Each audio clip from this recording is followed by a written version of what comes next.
an island nation. The country has a fine tradition of shipbuilding developed over many hundreds of years.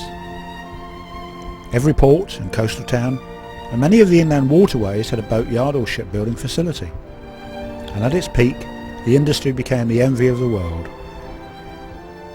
Resources were poured into ship and boat building during 2 world wars, when yards worked around the clock to fulfil government orders. One of the country's leading shipyards was Husbands on Waterside near Southampton. Well, my husband started here in 1928. He was an apprentice for 7 years and stayed with the yard right through the war and didn't retire until he was 70. And it's known as Husbands Shipyard? It was known as Husbands Yacht Yard to start with before the war. During the war it was changed to Husbands Shipyard. And what are your most significant memories of spending time here? Well, I suppose it was really watching the MMSs, that's motor mine sweepers, and the MFVs, motor fishing vessels, being built in this very shed. And what was it like during the wartime period? Was it a real hive of activity? It was a 24-hour-a-day effort by everybody. And how much time were you able to spend here? Did you come here to work? Did you come here on business? No, I was just married to one of the bosses. Well, I'd come out of the army, done 1 or 2 odd jobs. I got married in 1951. Realised I had to start earning some money, so I just asked around, and somebody said, well, try Husbands across the river. So I got the launch at the town quay, came over, and I said, yeah, that's right, you can start. So I started the next day, and done nearly 40 years since then. And what did you start as? What was your first Just an ordinary job? labourer. My first job here actually was building this jetty. Started on that. Well, 3 weeks I was out there working on the jetty before I started doing some of the ship repair work, going down the river and working on the tankers. And what experience did you have of that type of work, or were you trained on the job? None at all. Picked it up as we went along. And that was the form in those days, was it? Well, yeah, that's what he used. Well, of course, they took on tradesmen, fitters and plumbers and things like that, electricians, but I'm afraid I was unskilled at that time. But I learned. And in those days, the 1950s, what was the atmosphere like here? Was it a really busy always yard? Good, always busy, always busy. As one job seemed to come to an end, you know, we had the run of all the tankers. As that dried up, then we got the Isle of Wight ferries, British Rail ferries, Red Funnel ferries, all up for their repairs and their layups. It just went from one thing to another. And then we started on the industrial side. All the waterside industries, we supplied trades and labour for all their jobs. And do you have any idea how many people were working on the site at the time? I would think 300 or 400. I wouldn't be sure of that. Actually, it fluctuated. As you got busy, you picked up more men, and if it got quiet, unfortunately you had to pay off men, but it wasn't too often for that. And give us some idea of if you like, a typical working day. What time did you start? What time did you finish? You started at 7:30. You finished at 5 o'clock, but there's no set times, not for shipyard work. You work all night, you go down the river, do a repair job, you'd be down there 2 or 3 days sometimes, and you just took it as it come. You'd be home in bed and they'd come round and call you in and you had to go to work. That's how it was. There's no time, no set times at all. Okay. So, do you have any particular memories of your time here? I mean, you were here for a long time, 40 years. Are there any things that stick out in your mind as being funny? Or? One of the major things that stuck out was when we bought the floating dry dock. That was bought in Scotland, and we towed it down to Scotland, and we had the river site dredged for it off the end of the jetty, and that seemed to make a difference to the yard then, when the dry dock came. We could take on bigger stuff, and it made a difference. Actually, it was much more comfortable, as far as we were concerned, to work in the dry dock. I was working on the slipway all the time, you know, you were laying on the ground underneath the ships, but when you got the dry dock, at least you could walk underneath them. And how did your career progress? Because you started off in an unskilled capacity, Yeah, but as time went on, presumably it you just progressed. went on, you picked up everything as you went, and then I was doing the slipway, driving the winch on the slipway. That progressed it, and I began to be something then. It was a bit of a job that was, just to drive the big winch and pull the ships up out the water and launch them off again. And you obviously became hooked because you were here for such a long time. Oh yeah. How did the atmosphere change over that time? Did it change at all? No, it was always a good yard, always a happy yard. Everybody helped each other. You had to help each other, didn't you, in the yard, get things done. And you relied on each other to do things. But I will say the last 12 months, I'll say, it was harder and harder. Very hard then. Are there any particular craft that you worked on or were involved with that you remember for whatever reason? Or were they all fairly similar? They were all much the same. They were all come up, clean, paint, empty the tanks out, do all the electrical work, engine work and all that. It was all follow the routine. Every ship got to come up every year, same as like an MOT on your car, only much bigger. And it was always a lot to do, and we always had the creative boys to do it. Subsequent changing times and demands resulted in a gradual slowdown in the British shipbuilding industry.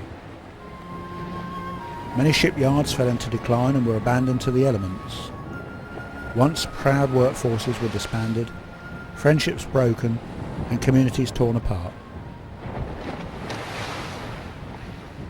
However, like a phoenix rising from the ashes, the fortunes of one yard have been turned around. Husbands at Cracknell Hard has been resurrected by members of the British Military Powerboat Trust. This group was formed especially to source and restore ex-military craft, many from World War II. And some of these craft were originally built in the area. So, how did you become involved with the British Military Powerboat Trust? When was your first involvement? How were you made aware of them? Well, they didn't exist when I started, because I'd been approached by Dr. Julian Lewis, local MP, who was a friend of mine. He's very interested in what I call matters maritime, and asked me whether I would be interested in forming a trust for the preservation of historic crafts such as powerboats, such as the boat we're even sitting in at this very moment. And he said the reason he asked me is because he realised I had a good naval background which could be useful, and he could introduce me to Mr. Philip Claiborne, who was then and has since proved to be the outstanding restorer of military wooden boats of historic significance. So Phil and I got our heads together and formed this trust. Other people, of course, came into it subsequently, because, as you probably know, there's a fair amount of paperwork required in forming a trust and getting yourself accepted by the charity commissioners and so on. But this we did some 6 years ago, and we just started with 2 boats and no other property at all. So we have in fact achieved quite a lot since then. And how did you come to be on this site, the Old Husband's Shipyard site, Yes. on the water side in Southampton? That was another bit of good fortune. Mainly we were led into it by Dr. Julian Lewis, who had a cocktail party with the New Forest District Council, met 2 directors of Bride XL, who were then the owners of this business park at Marchwood, and they said that what they would like to do is to form an amenity area within this business park to show goodwill towards the locals and all that sort of thing, and that they thought that possibly our trust would be an ideal vehicle to use for this purpose. What they did actually was offer us this old husband's boatyard, which had just unfortunately gone into receivership, and that they would allow us to have it for 125 years at a peppercorn rent of £1 a year. Now, as you can well imagine, this gives a trust an enormous lift-off, which it did. The Trust is also committed to remembering all the personnel who served on the craft during the war years.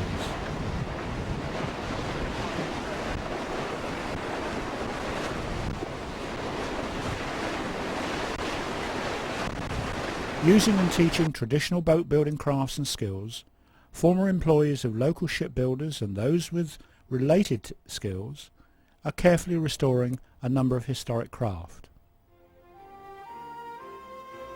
An example of what can be achieved when restoration is possible is motor torpedo boat 71. Crawford, we're standing in front of MTB 71.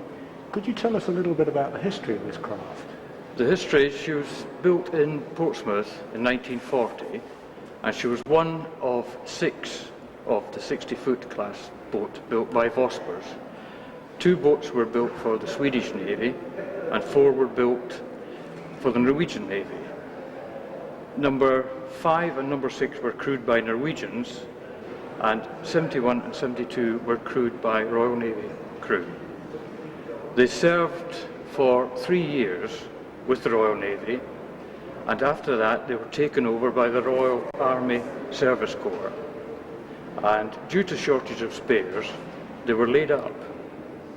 And this really is the reason why 71 survived. And why is she here at the British Military Powerboat Trust? She's here under the care and ownership of the Powerboat Trust. She's undergoing cosmetic external restoration.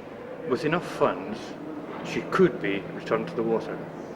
And what sort of costs are you looking at to restore a craft to safe waterborne condition? I think in this instance you'd be looking at £750,000. And is she actually owned by the Trust, or is she privately owned? She is owned by the Trust. She was originally purchased by Hampshire County Council, and they then handed her over in 1999 to Powerboat Trust. And how did you become involved with the Powerboat Trust and 71 in particular? I originally became involved in 1993 when she was still a houseboat on Chichester Canal with the MTB 71 group. There was a charitable trust. With their demise in 1999, the boat came to Marchwood, and I just recently become involved again with looking after the boat. And what do you do on a sort of day-to-day basis with the craft? I mean, what is your responsibility? Responsibility will be restoring more of the original fittings and putting them onto the boat. And how long is this project expected to take? The project could take at least another year to restore her externally. And is she the only one of her type left? She is the only one left, yes. As well, I can say as far as we know. The 2 Norwegian ones, number 5 blew up in Dover Harbour, number 6 sank in heavy weather, and 72 we haven't been able to trace. So what is your hope? I mean, apart from getting her back on the water, what dreams do you have associated with this pet project of yours? The dreams are preserving it for our future generation, so they could see the craft that were used during the war. There are plenty of aircraft flying and static exhibits, but there are very few boats. And finally, how did your passion for this type of craft develop? Well, I was born, brought up in the River Clyde. I've always loved the water, and I love anything fast. The site at Cracknahard attracts owners and enthusiasts from other groups and organisations, including the Dunkirk Little Ships.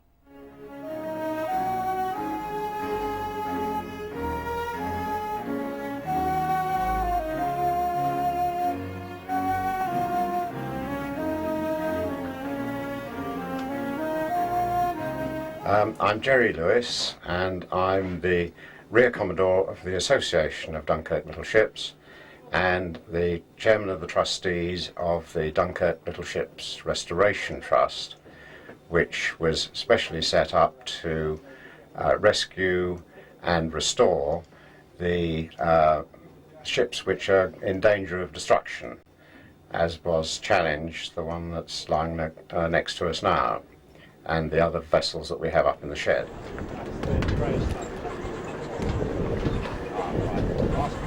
The boat we're on is Tahila. She is my boat, and again she is a Dunkirk little ship. She was built in 1922 by Thornycrofts and started her life running between Bristol and Scotland, and then served during the war. Obviously went to Dunkirk and stayed in the Navy service for the whole of the rest of the war. Subsequently she went to the Mediterranean, where we bought her 35 years ago in a very sad state, and gradually rebuilt her, brought her back to England 20 years ago, and we've been based here cruising from this area for that period.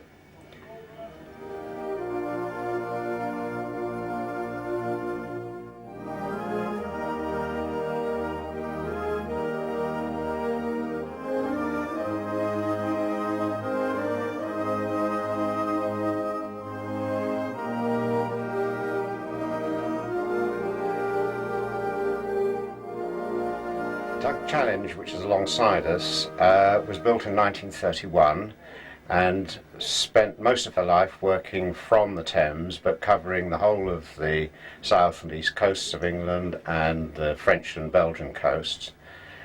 During the war she was at Dunkirk helping to manoeuvre boats in and out of the harbour and rescue other boats.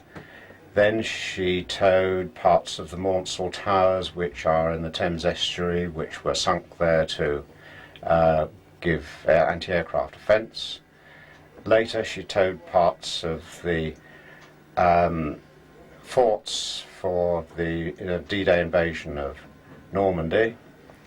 And just after that she was nearly blown out of the water by a flying bomb. But luckily nobody was injured badly.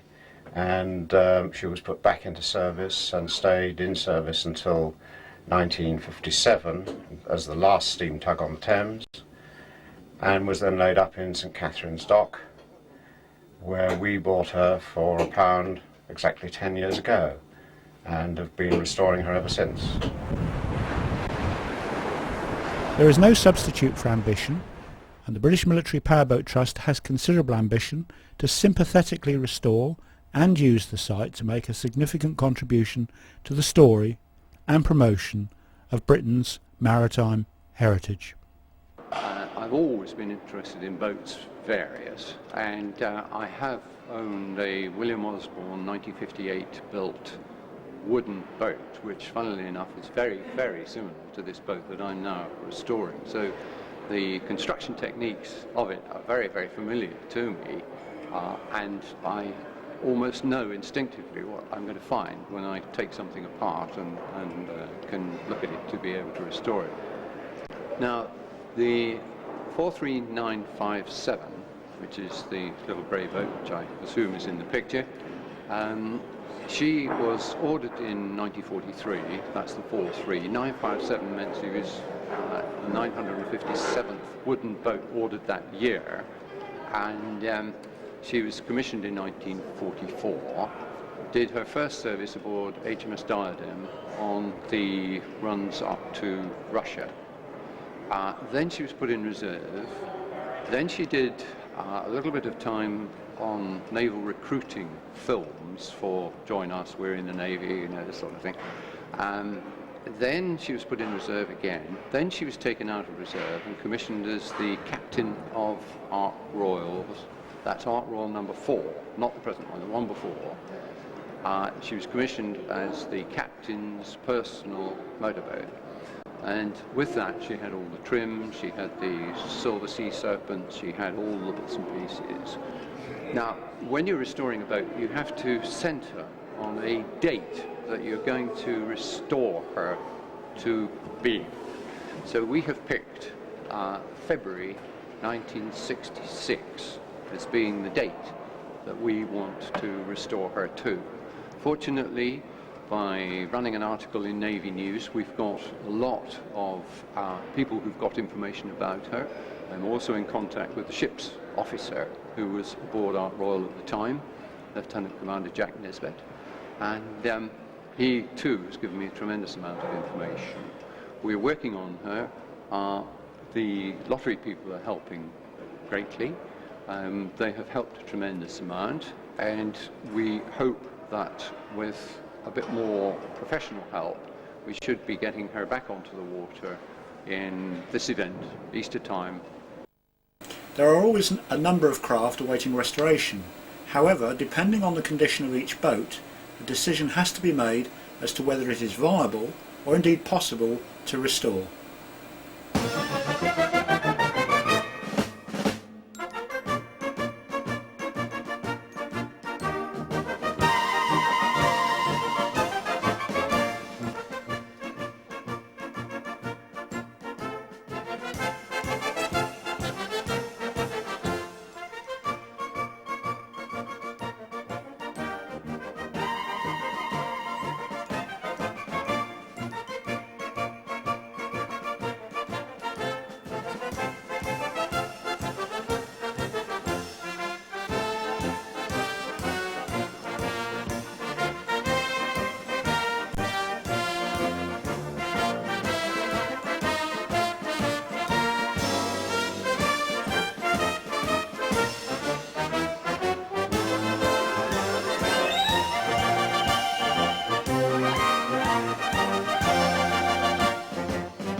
Would you say that your passion for these craft actually results from your involvement with the sea and things maritime?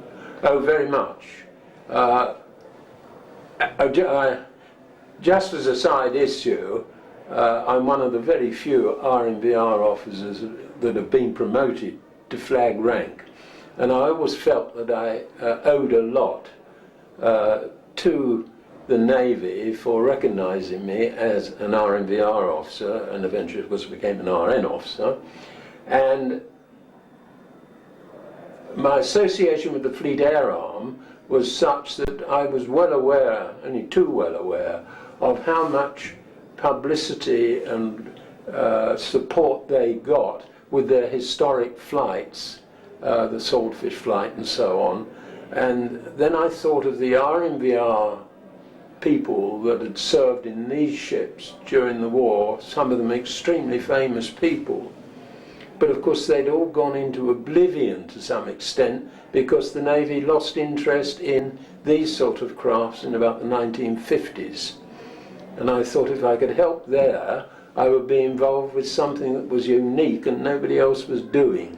And frankly, that's the way it still is. Briefly, what are the core objectives of the Trust?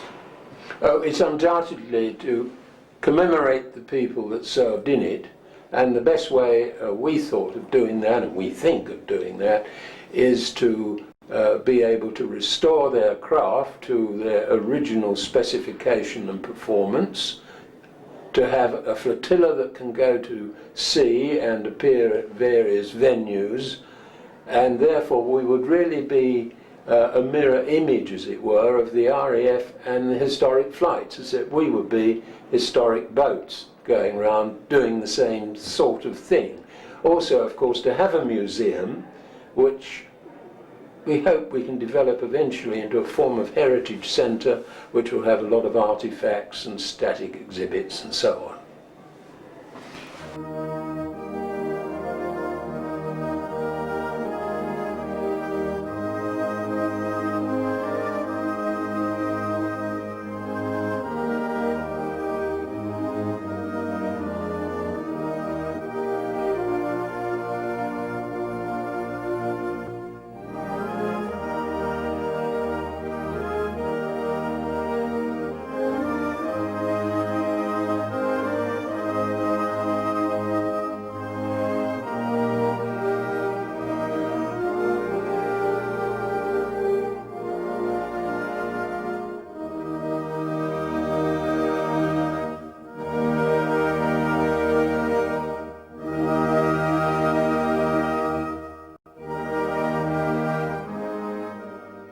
During your chairmanship, what have been the highlights for you personally?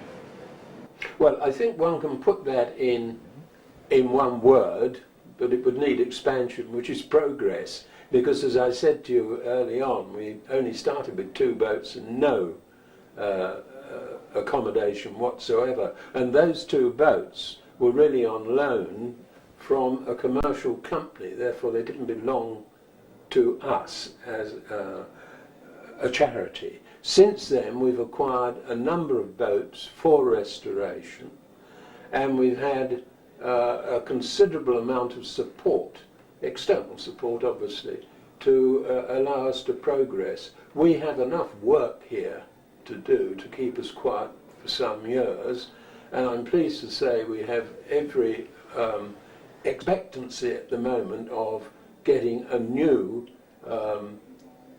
boat shed, which of course would have to be fitted out and but nevertheless bring us properly into this century instead of, you know, existing in what is a very old building. What would you like to see for the future for the Powerboat Trust?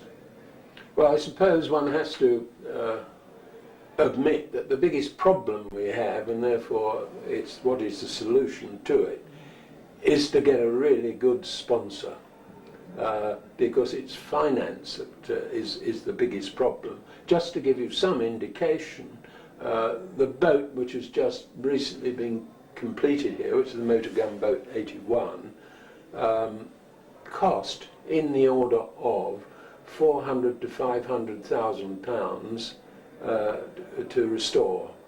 Now, if you think in terms of the number of boats we've already got and the number we want to restore, you'll appreciate there's an awful lot of money involved. And you have to put that separate from the money required for day-to-day running, because electricity and all the other overheads that come into running quite a large building are considerable. And that is why we've got this particular open period during Easter, is really to raise some money to help us with telephone bills, with electricity and with all the other things that crop up.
Thank you.